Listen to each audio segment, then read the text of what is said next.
जो कि brain and spinal cord को कवर करती हैं, प्रोटेक्टिव लेयर होती हैं। आज अपने बात करेंगे ब्रेन के बारे में। तो ब्रेन के बारे में आपको कुछ बेसिक चीज़ें पता होनी चाहिए, जैसे कि ब्रेन का वेट, ब्रेन जो बेसिकली कितना वजन होता है ब्रेन में। तो ब्रेन जो का वेट जो है वो वेरी करता है, ये अपने कह सकते हैं सेक्स वाइज। जैसे कि जो मेल होते हैं उनके अंदर जो उसका जो वजन होता है वो होता है, कह सकते हैं 1.3 से लेकर के 1.5 केजी तक जो है वजन होता है। ठीक है, जो फीमेल होती हैं उनके अंदर वजन कर होता है अराउंड 1.2 केजी से लेकर के 1.4 केजी। और जब बच्चा 1 साल का होता है, जिसे अपने कहते हैं इन्फेंट, 1 साल तक के बच्चे में जो वजन होता है, 1 साल के बच्चे में जो वजन होता है ब्रेन का, वो होता है 350 ग्राम, 350 ग्राम से वजन होता है। ठीक है, अब इसके बाद में हमने बात करते हैं कि ब्रेन जो होता है ना, बेसिकली उसको 3 पार्ट में डिवाइड किया गया है। ब्रेन को कितने पार्ट में डिवाइड किया गया है? मेनली 3 पार्ट्स में डिवाइड किया गया है। एक तो होता है आपका फोर ब्रेन, एक होता है आपका मिड ब्रेन, और एक होता है आपका हिंड ब्रेन। ठीक है, बेसिकली ब्रेन जो होता है उसको कितने पार्ट में डिवाइड किया गया है? उसको 3 पार्ट में डिवाइड किया गया है, fore brain, mid brain and hind brain. सबसे पहले अपने बात करते हैं किसके बारे में? फोर ब्रेन के रिगार्डिंग। फोर ब्रेन के बारे में अपने पढ़ेंगे। फोर ब्रेन होता क्या है? जो फोर ब्रेन होता है उसका दूसरा नाम, उसे अपने दूसरे नाम, एक और नाम है जिसके नाम से उसे जाना जाता है, उसे कहते हैं प्रोजेन सेफ्लॉन। प्रोजेन सेफ्लॉन, प्रोजेन सेफ्लॉन के नाम से भी इसे जाना जाता है। सेफ्लॉन के नाम से भी इसे जाना जाता है। फोर ब्रेन जो होता है उसको बेसिकली 2 पार्ट्स में डिवाइड किया गया है। कितने पार्ट में डिवाइड किया गया? 2 पार्ट्स में डिवाइड किया गया है। पहला होता है आपका टैलन सेफ्लॉन, और दूसरा डायन सेफ्लॉन।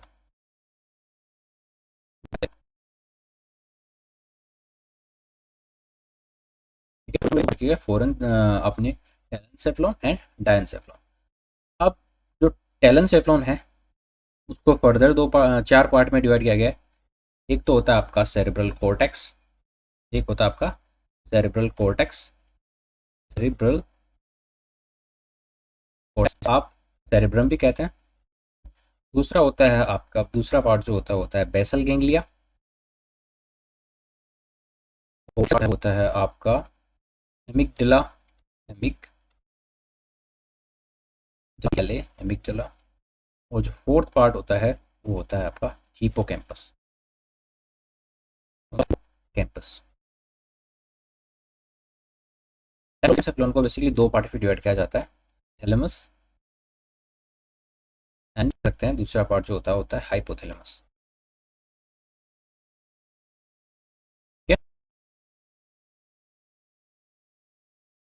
तो सेफ्लॉन एंड डायसेफ्लॉन, डायसेफ्लॉन को बेसिकली 4 पार्ट में डिवाइड किया गया।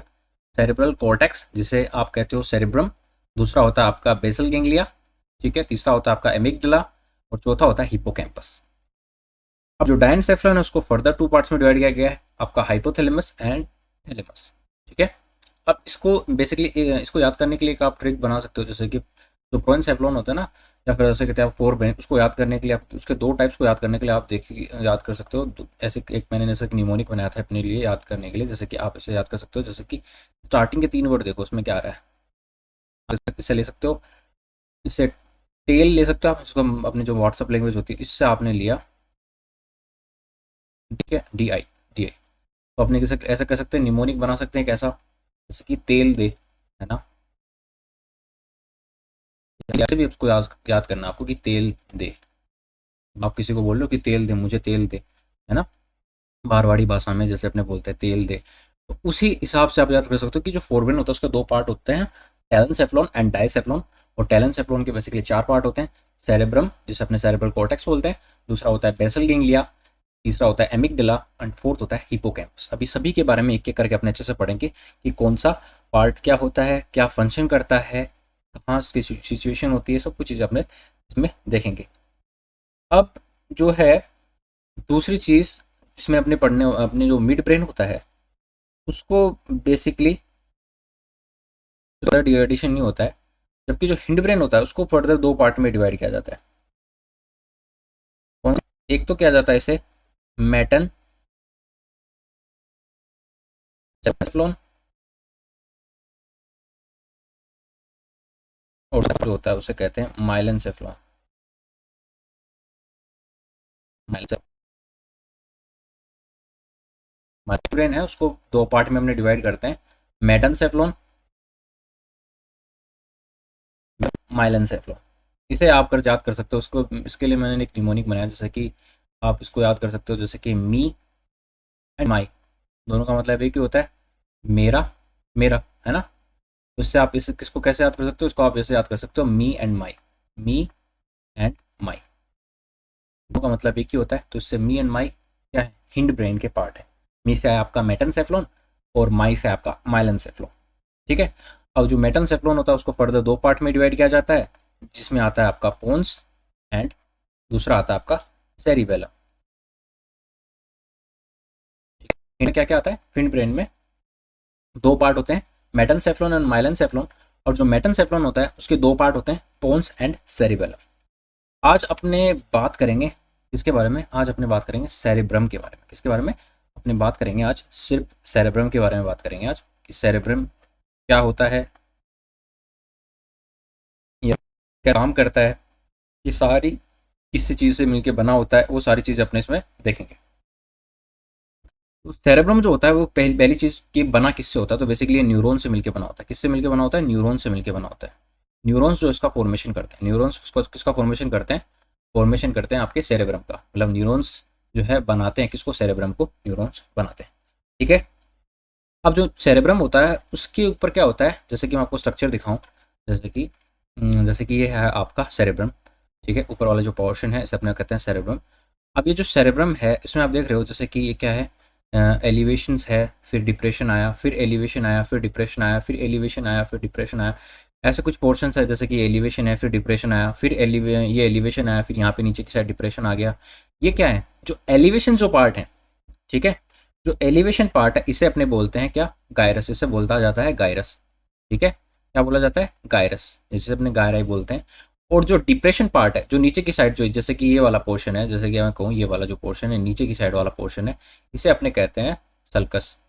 ठीक है, गायरस एंड सल्कस। ठीक है।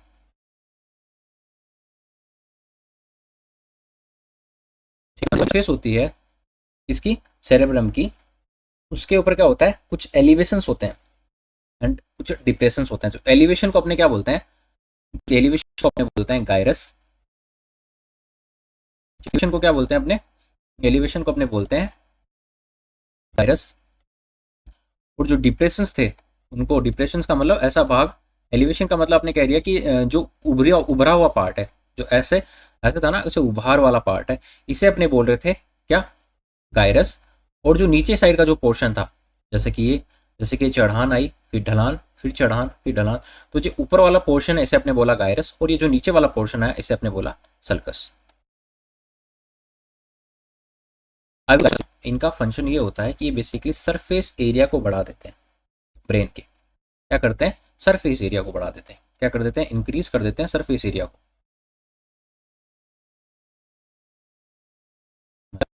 कह सकते हैं उसके जो एरिया है उसको उसको बढ़ाने का काम करते हैं। ठीक है, उसके सरफेस एरिया को बढ़ाने का काम करते हैं आपके गायरस एंड सल्कस।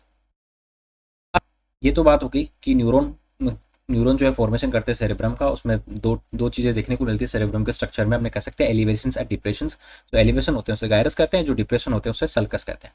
ठीक है, दोनों का फंक्शन ये है कि बेसिकली सरफेस एरिया को बढ़ा देते हैं। अब जो जो सेरेब्रम होता है उसको दो पार्ट में डिवाइड किया जाता है, उसके दो पार्ट होते हैं। ठीक है, या दो पार्ट होते हैं या फिर अपने कह सकते हैं दो इसके दो हिस्से होते हैं।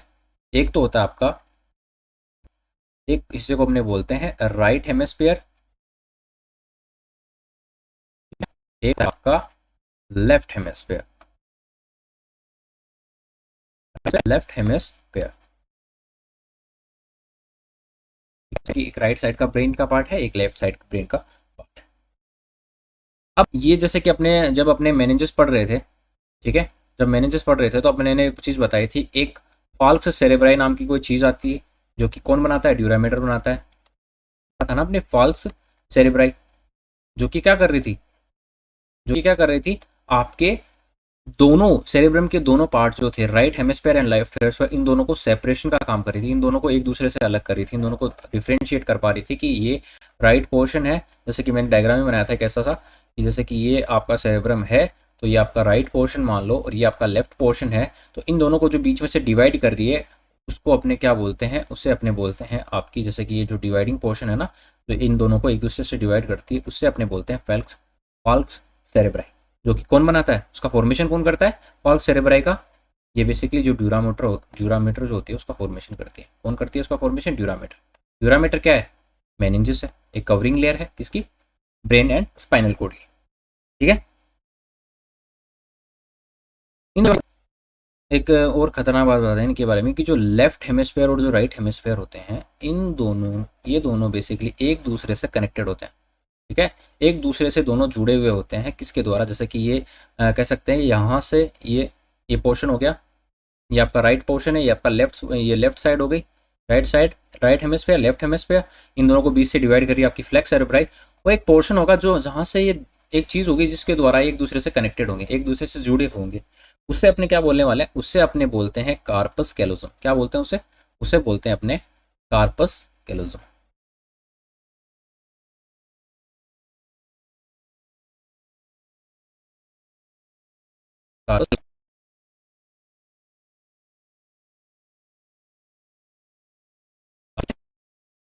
Hemisphere and left hemisphere, right hemisphere और लेफ्ट हेमिस्फेयर को जो फाल्क्स सेरेब्राई है वो इन दोनों को सेपरेट करती है, दोनों को डिवाइड करती है दो पार्ट्स में, राइट एंड लेफ्ट पार्ट में।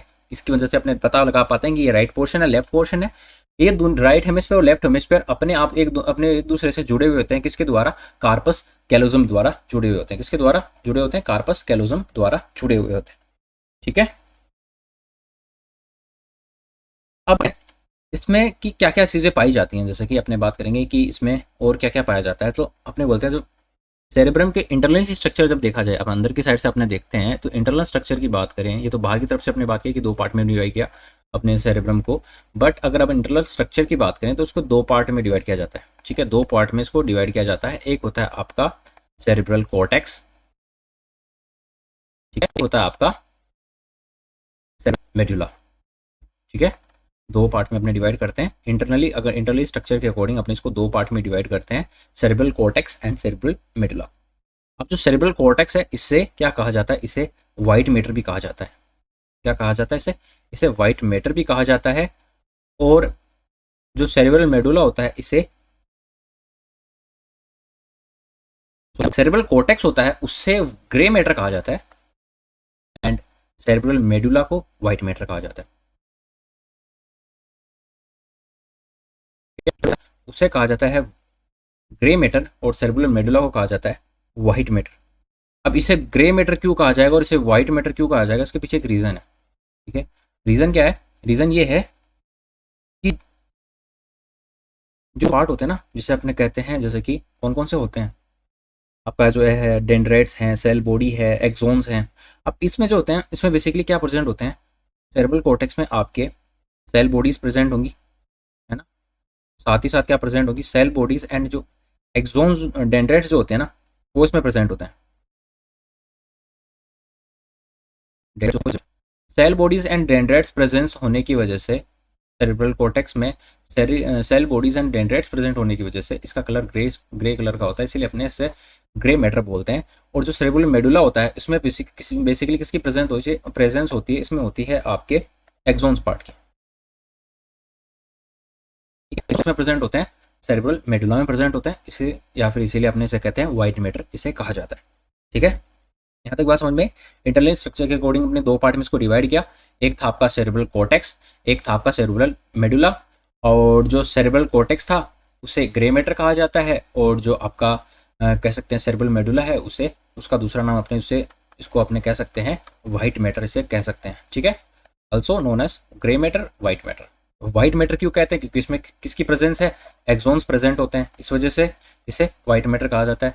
और इसमें क्या होता है, cell bodies and dendrites present होते हैं सेरेब्रल कॉर्टेक्स में, इसीलिए इसे ग्रे मैटर कहा जाता है। यहाँ तक बात समझ में आई। अब अपने बात करते हैं सबसे इंपॉर्टेंट चीज़ कि इसमें कितने लोब्स पाए जाते हैं। तो बेसिकली सेरेब्रम में टोटल 4 लोब होते हैं। सेरेब्रम में कितने लोब होते हैं, 4 लोब्स होते हैं, 4 जगह होती हैं। जैसे कि मान लो कि मैं बोलता हूँ कि ये आपका है ब्रेन, इसमें कह सकते हैं सेरेब्रम, ये ब्रेन का पार्ट अपने कहते हैं सेरेब्रम है। मैं जैसे कि ये मैं बोलता हूँ, ये आगे से आपका आ गया फ्रंटल, ठीक है, ये पोर्शन आ गया आपका फ्रंटल का। और कि ये है आपका ऑक्सीपिटल, ठीक है, ये ऑक्सीपिटल है। और ये थोड़ा सा बीच में से ऐसे ले लेते हैं, ये आपका हो गया टेम्पोरल पार्ट, ये हो गया पैराइटल, ये आ गया पैराइटल, ये आ गया टेम्पोरल। 4 पार्ट हो गए। फ्रंटल, आगे में कौन सा प्रेजेंट है? Frontal part. साइडों में कौन सा, लेटरली कौन सा प्रेजेंट है? आपका टेम्पोरल पार्ट।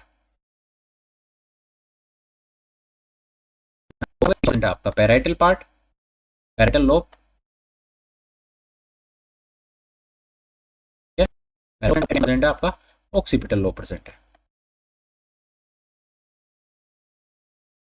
ठीक है, 4 लोब हैं। सबसे आगे की साइड पाया जाता है आपका फ्रंटल लोब, बीच में पाए जाते हैं 2 जिसको अपने बोलते हैं पैराइटल लोब्स, और साइड्स में जहाँ पे अपने कहते हैं, जहाँ पे अपने ईयर प्रेजेंट होते हैं, जो अपने कान जहाँ पाए जाते हैं, उस साइड में अपने कह सकते हैं टेम्पोरल लोब प्रेजेंट होते हैं, और जो आपके जो बैक ऑफ द हेड है वहाँ पे आपका ऑक्सीपिटल लोब पाया जाता है। अब इन सब के अलग अलग अपने फंक्शंस होते हैं जो कि अपने पढ़ेंगे सेरेब्रम के फंक्शन जब अपने पढ़े। अभी जैसे कि सेरेब्रम के फंक्शन पढ़ेंगे तब अभी एक एक करके देखेंगे कि पैराइटल लोब का क्या फंक्शन है, फ्रंटल लोब का क्या फंक्शन है ना, वो सारी चीज़ें अपने देखेंगे। ठीक है, अभी एक एक करके देखेंगे, फिर साथ में एक साथ देख लेंगे कि कौन से का समरी टाइप में देख लेंगे कि कैसे क्या फंक्शन करता है। अब बात करते हैं, अभी सबसे एक मेन चीज़ बात करते हैं कि सेरेब्रम के फंक्शंस क्या क्या है, सेरेब्रम काम कैसे करता है, इसके क्या रोल हैं, क्या ये काम करता है सेरेब्रम। ठीक है, सेरेब्रम के कुछ फंक्शन देखते हैं, क्या काम होते हैं सेरेब्रम के। तो बेसिकली इसके फंक्शंस को अपने 3 पार्ट में डिवाइड करते हैं मेनली। ठीक है, सेंसरी, और सेंसरी, तीसरा होते हैं मेंटल। एक एक करके समझेंगे कि सेंसरी फंक्शंस क्या है, मोटार फंक्शंस क्या है, एंड मेंटल फंक्शंस क्या है। ठीक है, अब तक हमने क्या बात की, सेरेब्रम के 4 लोब होते हैं।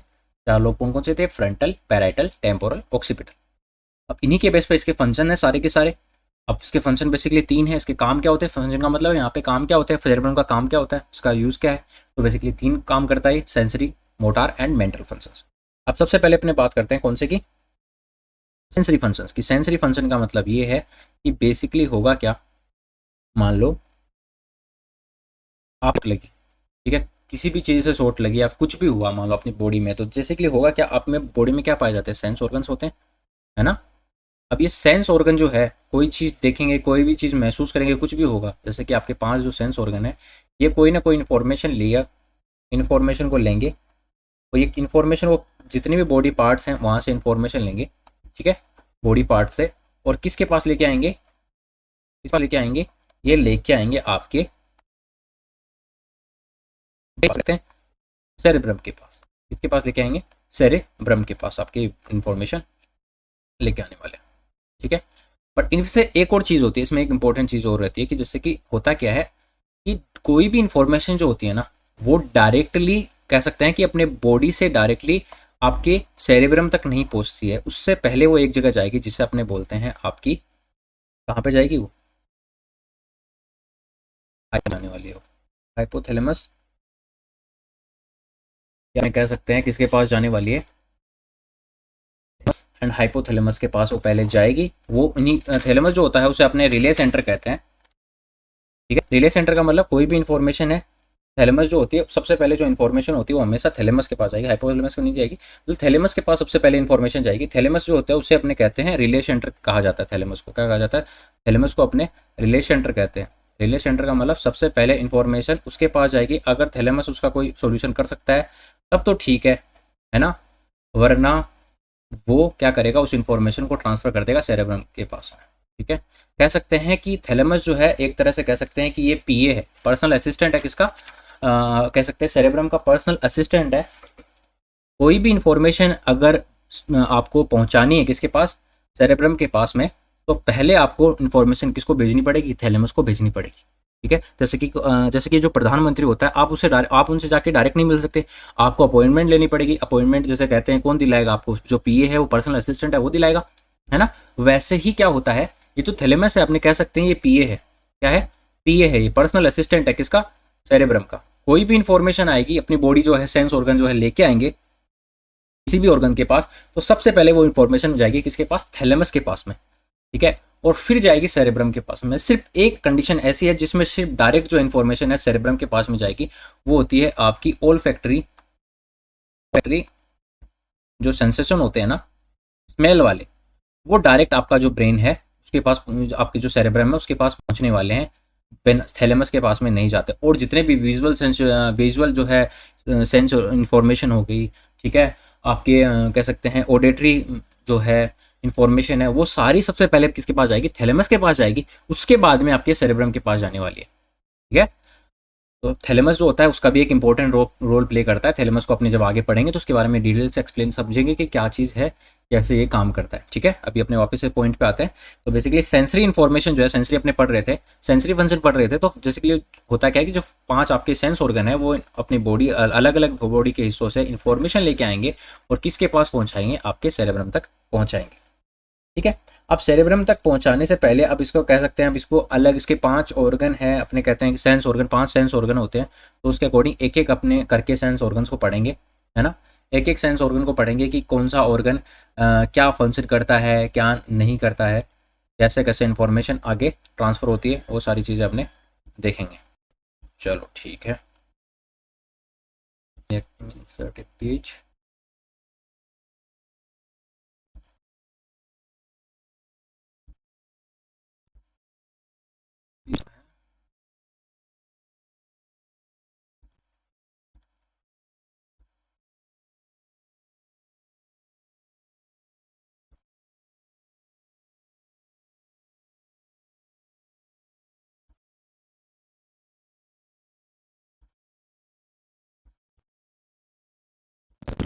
अभी वापस अपने जाते हैं। ठीक है, अपने बात कर रहे थे कि पोर्शन जो कि होता है आपका कौन सा, सोमेटो सेंसरी पार्ट। ठीक है, तो somato sensory area, somato sensory area, जैसे अपने कहते हैं जैसे कि कोई भी सेंस की इंफॉर्मेशन है वो डायरेक्ट आएगी। जैसे कि कहते हैं अपने, जिसे अपने कहते हैं सोमेटो सेंसरी में क्या आएगा, जैसे कि ठीक है, किसी को टच किया, किसी ने कोई आपको कोई पेन हुआ, है ना, किसी ने आपकी किसी ऑर्गन पे, किसी पार्ट पे प्रेशर लगाया, तो ये जो इन्फॉर्मेशन है, या फिर अपने कह सकते हैं टेम्परेचर वाली इन्फॉर्मेशन हुई, वाइब्रेशन वाली इन्फॉर्मेशन हुई, ये जितनी भी चीज़ें हैं, ठीक है, touch, pain, pressure, temperature, vibration, ये सारी चीज़ें जो होंगी, जितने भी बॉडी पार्ट्स हैं सभी से आएंगी। ठीक है, और ये कहाँ है, अपर सेरेब्रम के पास जाएंगे। तो सेरेब्रम के कौन से लोब के पास जाएंगी, तो ये पैराइटल लोब के पास जाएंगी, के पास जाएंगी, पैराइटल लोब के पास जाएंगी। तो मतलब आपके कह सकते हैं जो आपका जो स्किन होती है, जिसको जो स्किन होती है आपका एक सेंस ऑर्गन है, जिसके द्वारा अपने touch, pain, pressure, temperature, vibration feel करते हैं, उसका जो कह सकते हैं वो कौन से लोब में प्रेजेंट होती है, उसका सेंसेशन कौन से लोब के पास जाएगा, तो वो जाने वाला आपके पैराइटल लोब के पास में। अब होता क्या है, बेसिकली जो एनेस्थीसिया अपने देते हैं ना, वो डॉक्टर जो होते हैं एनेस्थीसिया देते हैं आपको, कोई भी सर्जरी परफॉर्म करने से पहले एनेस्थीसिया देते हैं ना, जिसकी वजह से आपको सुन्न हो जाती है, या फिर कहते हैं जिसकी वजह से पेन नहीं होता है। तो करता क्या एनेस्थीसिया, आपके इस पैराइटल लोब पे काम करता है। ठीक है, इस पैराइटल लोब को क्या कर देगा, को डीएक्टिवेट कर देगा, एक तरह से क्या कर देगा, इसको बंद कर देगा कुछ समय के लिए, जिसकी वजह से आपको ना कोई पेन फील होने वाला है, ना आपको टच फील होने वाला है, ना ही कोई प्रेशर फील होगा, ना ही कोई वहाँ पे कोई टेम्परेचर फील होगा, ना ही कोई वाइब्रेशन फील होने वाला है। ठीक है, सोमेटो सेंसरी एरिया समझ में आया, मतलब आपके यहाँ पे किसकी बात हो रही है, आपके स्किन की बात हो रही है, स्किन सेंसेशन की बात हो रही है, आपके स्किन सेंस ऑर्गन की, और सेंस ऑर्गन की बात हो रही है यहाँ पे।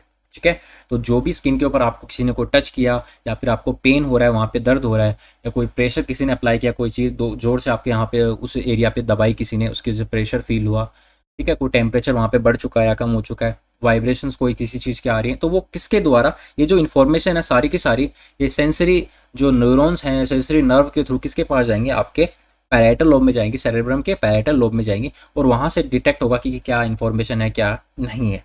ठीक है, ये उससे वहाँ से अपने को पता चलेगा कि वो टच है, वो दर्द है, क्या है क्या नहीं, वो अपना जो है ब्रेन उसको एंटिसिपेट करने वाला है। उसके बाद में आता है आपका दूसरा एरिया, जिसे अपने बोलते हैं विजुअल एरिया।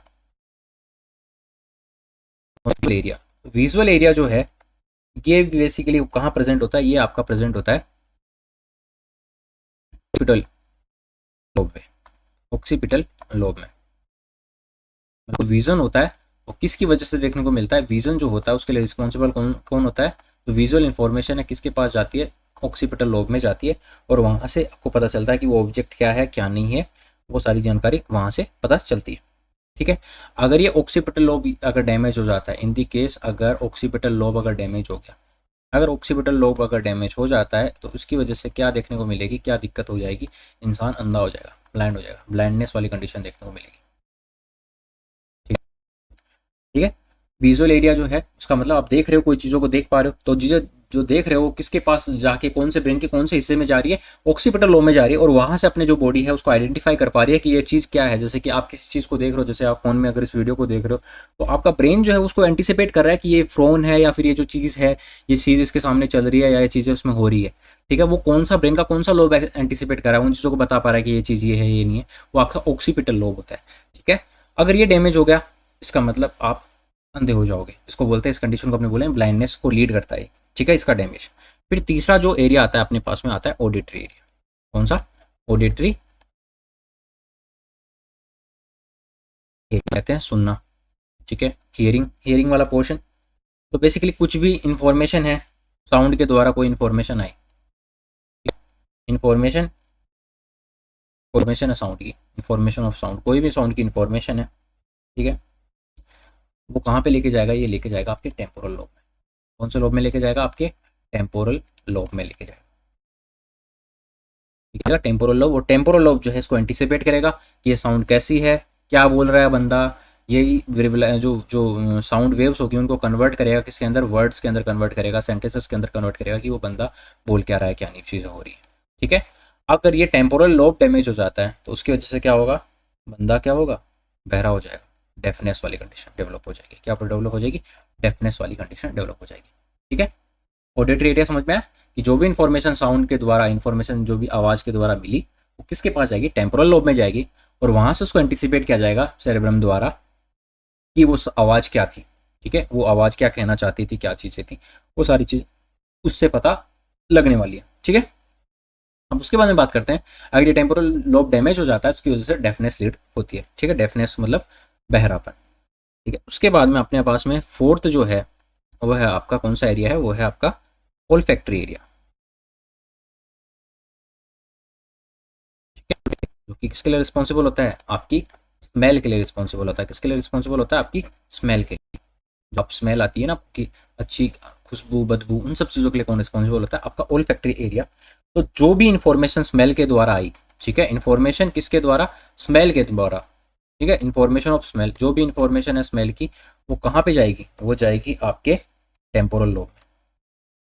ठीक है, कहाँ जाएगी? आपके टेम्पोरल लोब में। और पार्टिसिपेट होगी कि ये स्मेल अच्छी है, पूरी है, क्या है क्या नहीं है, वो सारी चीज़ें टेम्पोरल लोब में जाने के बाद में पता चलेगी। ठीक है, अब ओल्फैक्टरी लोब अगर डैमेज हो जाता है, इन दी केस अगर ओल्फैक्टरी नहीं, टेम्पोरल लोब अगर डैमेज हो जाता है, मतलब ओल्फैक्टरी एरिया डैमेज हो जाता है, या फिर कह सकते हैं टेम्पोरल लोब अगर डैमेज हो जाता है, तो उसकी वजह से क्या होगा, आपको टेस्ट नहीं आएगा। उस कंडीशन को बोलते हैं स्मेल नहीं आएगी, उसको, उस कंडीशन को टेस्ट नहीं, स्मेल नहीं आएगी, उसे बोलेंगे एनोस्मिया। एनोस्मिया, उसके ऐसी कंडीशन को अपने बोलते हैं एनोस्मिया, मतलब आप स्मेल नहीं आना। ठीक है, एक इंसान को स्मेल नहीं आ रही, जैसा कि कोविड में एक सिम्टम था, कोविड का भी एनोस्मिया। ठीक है, कोविड का एक सिम्टम था एनोस्मिया, जिसमें इंसान को स्मेल आना बंद हो गई थी कि अच्छी स्मेल है, बुरी स्मेल है, खाने में से स्मेल चली गई थी लोगों की। ठीक है, तो किसकी वजह से होता था, वो हो रहा था उस कंडीशन को अपने एनोस्मिया बोलते हैं। वो होता क्या, टेम्पोरल लोब जो है आपका एंटिसिपेट नहीं कर पा रहा है कि ये स्मेल अच्छी है बुरी है, जो भी चीज़ें हैं वो पता नहीं लगा पाता है। उसके बाद में अपने पढ़ते हैं अपने इसके बारे में, पांचवा जो आपका सेंस ऑर्गन है जो कि है आपका गस्टेटरी एरिया। ठीक है, गस्टेटरी एरिया का मतलब टेस्ट की बात हो रही है यहाँ पे। ठीक है, टेस्ट। अब जो भी टेस्ट की इन्फॉर्मेशन है, मीठा है, खट्टा है, कड़वा है, वो सारी इन्फॉर्मेशन कहाँ जाएगी, टेस्ट वाली इन्फॉर्मेशन कहाँ पे जाएगी, आपके पैराइटल लोब में जाएगी। कहाँ जाएगी? पैराइटल लोब में जाएगी। और पैराइटल लोब से क्या होगा, पैराइटल लोब से इन्फॉर्मेशन को एंटिसिपेट किया जाएगा कि वो स्मेल कैसा, आपका जो टेस्ट है वो खाने का वो कैसा है, मीठा है, खट्टा है, खारा है, जो सारी चीज़ें वहाँ से एंटिसिपेट की जाएगी और आपका ब्रेन बताएगा कि ये चीज़ क्या है क्या नहीं। ठीक है, अगर आपका गस्टेटरी एरिया में दिक्कत आती है, या फिर कह सकते हैं पैराइटल लोब में कोई दिक्कत आती है, उसकी वजह से क्या होगा, आपका टेस्ट नहीं आएगा, किसी भी चीज़ में आपको टेस्ट वाला टेस्ट नहीं आएगा, टेस्ट का सेंसेशन नहीं होगा। ठीक है, जाता है, इस कंडीशन को बोला जाता है एगुसिया, एगुसिया ऐसे बोला जाता है, एगुसिया। ठीक है, अब एक ये पांच हो गए, ठीक है, ये पांच चीज़ें हो गई, आपके पांच सेंस ऑर्गन हो गए। उसके अलावा भी एक और चीज़ होती है, जैसे अपने बोलते हैं सेंस, एक होता है एसेसरी सेंसरी एरिया होता है, एक होता है एसेसरी, छठा होता है आपका accessory sensory area, accessory sensory area, एक और एरिया होता है जो कि होता है आपका एसेसरी सेंसरी एरिया। इसमें क्या होता है, इसमें आता है आपका एसेसरी सेंसरी एरिया के अंदर आपका आता है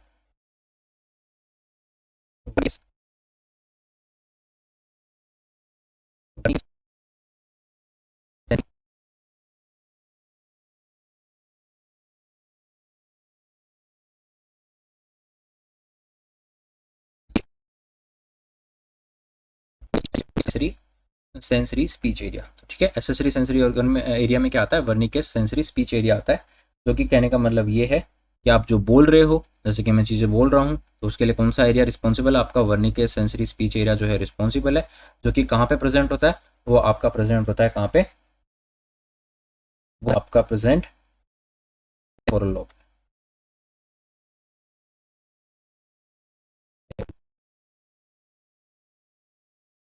जैसे कि मेरे मुंह से जो वर्ड्स निकल रहे हैं, क्या चीज़ें मेरे को बोलनी है, क्या नहीं बोलनी है ना, तो वो सारी चीज़ों के लिए रिस्पॉन्सिबल होता है टेम्पोरल लोब। ठीक है, एक रिवीजन, क्विक रिवीजन कर लेते हैं कि कौन सा लोब की कौन सी चीज़ के लिए रिस्पॉन्सिबल है, कौन सी सेंसरी इन्फॉर्मेशन के लिए रिस्पॉन्सिबल होता है।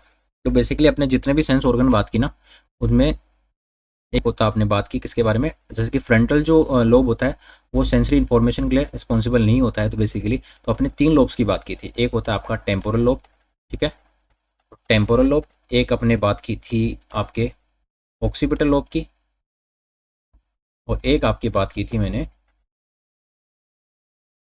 पैरेलल।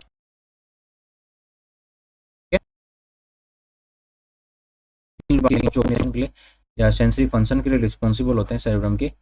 अभी कौन कौन से फंक्शन परफॉर्म करते हैं वो चीज़ अपने देखते हैं। जो टेम्पररी जो आपका टेम्पोरल लोब है वो आपके ऑडिटरी फंक्शन के लिए, ऑडिटरी एरिया के लिए, आप कह सकते हैं हियरिंग के लिए, ओल्फैक्शन और स्पीच के लिए रिस्पॉन्सिबल होता है। ठीक है, ऑडिटरी का मतलब वो अपने कह सकते हो हियरिंग, जो हो उसके लिए कौन रिस्पॉन्सिबल है, आपका टेम्पोरल लोब। आपकी स्मेल के लिए टेम्पोरल लोब रिस्पॉन्सिबल होता है, और आपकी स्पीच के लिए कौन रिस्पॉन्सिबल होता है, टेम्पोरल लोब होता है। तो ऑक्सीपिटल जो लोब है वो किसके लिए रिस्पॉन्सिबल होता है, आपकी विजुअल के लिए, जो आप चीज़ें देख पा रहे हो उसके लिए रिस्पॉन्सिबल कौन है, आपका ऑक्सीपिटल लोब। और पैराइटल लोब किसके लिए रिस्पॉन्सिबल है, आपके स्किन के सेंसेशन के लिए। स्किन के सेंसेशन यहाँ पे कह सकते हो सेंसरी पार्ट, सोमेटो सेंसरी जो पढ़ा था ना, लोब रिस्पॉन्सिबल है, और साथ ही साथ गस्टेटरी टेस्ट, और आपके कह सकते हैं टच के लिए कौन रिस्पॉन्सिबल होता है, टच एंड टेस्ट। इसलिए आपका पैराइटल लोब रिस्पॉन्सिबल है, आपके देखने के लिए विजुअल के लिए आपका ऑक्सीपिटल लोब रिस्पॉन्सिबल होता है, आपके सुनने के लिए, स्मेल करने के लिए और बोलने के लिए कौन सा लोब रिस्पॉन्सिबल होता है, टेम्पोरल लोब रिस्पॉन्सिबल होता है। ठीक है, यहाँ तक बात क्लियर है, समझ में आई। अभी अपने किसकी बात की, अपने सेंसरी फंक्शंस की बात की। अभी अपने